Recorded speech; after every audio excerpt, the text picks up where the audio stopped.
In our last episode, we dished out the captivating tale of Kandaka and how it sent our minds spinning with reflections and wisdom. Now, hold on to your seats because today we will be spilling the tea on another fascinating character in Siddhartha's life, Channa. And hey, if you thought Channa disappeared into the shadows after Siddhartha's grand exit, think again. Channa wasn't just a one-scene character. He stuck around for the entire Buddha saga. Isn't it interesting? Let's check it out. Picture this. After Kandaka's departure from the mortal realm, Channa left to navigate the world on foot. Talk about a solo adventure. But it wasn't all sunshine and rainbows for our dear Channa. Now picture this. Channa, all alone and anxious, trudging along the path after Kandaka's demise. And oh boy, it wasn't just a stroll in the park. He's grappling with the aftermath of aiding Siddhartha's great escape. I mean, what if King Shuddhodana was so furious that he ordered Channa's execution? Drama, and more drama. But hey, Channa made a promise to Siddhartha that he intended to honor his promise, head or headless. Talk about loyalty to your BFF. So with a bag of royal bling, our charioteer hero sets out, worried about getting beheaded, robbed, and probably missing his bestie too. Finally back in the city, Channa told King Shuddhodana about Siddhartha's exit from the palace. And guess what? No punishment for our man Channa. The king just welcomes him back with open arms, acknowledging that it was probably inevitable. Now we all know King Shuddhodana had tried his very best. Fast forward a couple of years, and now we've got Siddhartha, aka the Buddha, making a grand return to Kapilavastu. And what's next? Channa decided to become a monk disciple of the Buddha. But wait for it. His newfound proximity to enlightenment seemed to have ignited a bit of arrogance instead. Instead of practicing mindfulness and enlightenment like a good disciple, Channa turned into the office gossip machine of the monastery. Imagine him going around nitpicking and criticizing fellow monks left and right. Gosh, the guy turned into a nosy, quarrelsome supervisor that everyone wanted to avoid. And guess what? Despite Buddha's wise counsel, Channa goes on with his drama, making himself the center of a monk soap opera. Maybe it's a case of misplaced duty, or perhaps just a massive ego trip. Well, either way, Channa missed the enlightenment memo, choosing to be the monastery drama queen instead. And the story doesn't end here. This trait of fault-finding and arrogance continued plaguing Channa well into his golden years. I mean, the guy was still causing a stir when Buddha was getting ready to bid adieu to the earthly realm and enter parinirvana. Pardon me, could you please explain what parinirvana means? Fantastic. That's a great question. Parinirvana is the grand finale, the ultimate liberation. It's when an enlightened one bids farewell to the physical body, breaking free from the endless cycle of rebirth and death. Okay, back to the gossip. Just before Buddha's grand exit, a wise monk named Ananda decided to seek some guidance on how to handle the Channa situation. It turns out that dealing with Channa had become a mission impossible for everyone except the Buddha. Buddha, being the wise guru or teacher he was, recommended the Brahma penalty for our dear troublemaker Channa.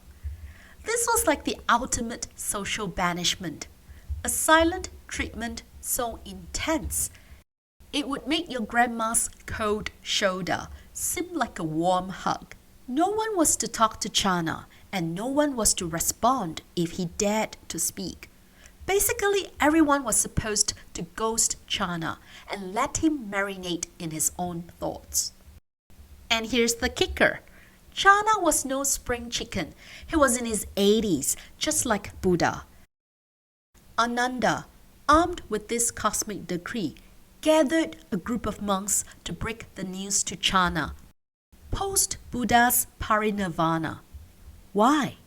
Well, Ananda was convinced that Channa might go all halt mode if he heard it from anyone else.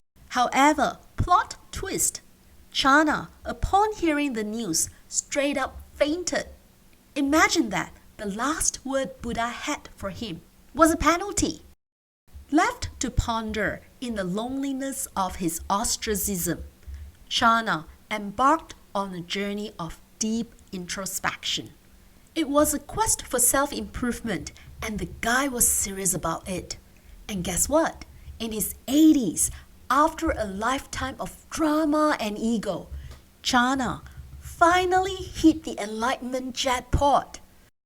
The tale of Channa drops a truth bomb on us. Even Buddha can't force change upon someone unwilling to mend their ways, especially when ego and pride are in the driver's seat. It's a lesson in self-improvement, a reminder that sometimes the path to enlightenment takes unexpected detours. So my friends, let's learn from Channa's journey and stir clear of the pitfalls of unchecked pride. Wow, what a drama, huh? And we had always imagined that the monasteries and temples were drama-free. Okay, now let's put on our detective hats and dive into the intriguing world of chronic fault finders, CFF. Have you ever crossed paths with a Channa in your life or workplace? You know, those folks who seem to have a PhD in policing others, always finding fault and complaining about everything under the sun. Yep, you've just met the chronic fault finders. So, how does someone become a CFF? Well, guess what? They might not be even aware of their knack for finding fault. Okay, picture this. It could start as a genuine concern, like when parents correct their kids to help them become better humans. But for some, this well-intentioned care morphs into a habit, and suddenly they're nitpicking every little thing, believing it's an expression of their care and concern. In the Channa saga, we uncovered a person who criticizes to validate their self-worth. I mean, Channa could sincerely believe that he was doing everybody, including Buddha, a great service by being the monastery police. Now, don't get us wrong. Constructive criticism is like the seasoning of life.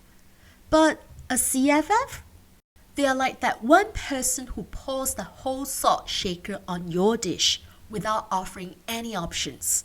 They're not about solutions. They're about making themselves feel important by pointing out every tiny flaw. But hold on. Why is being a CFF so bad, besides being the headache for others? Well, if you are constantly finding faults, your world becomes a land of perpetual gloom.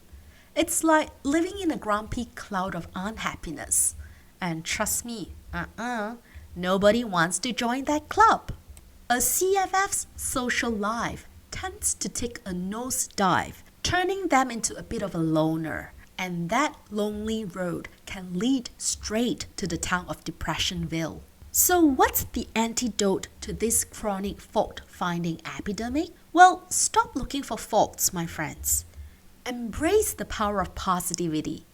Instead of nitpicking, look for virtues. Swap criticism for praise. Trust me, your life will start resembling a feel-good movie.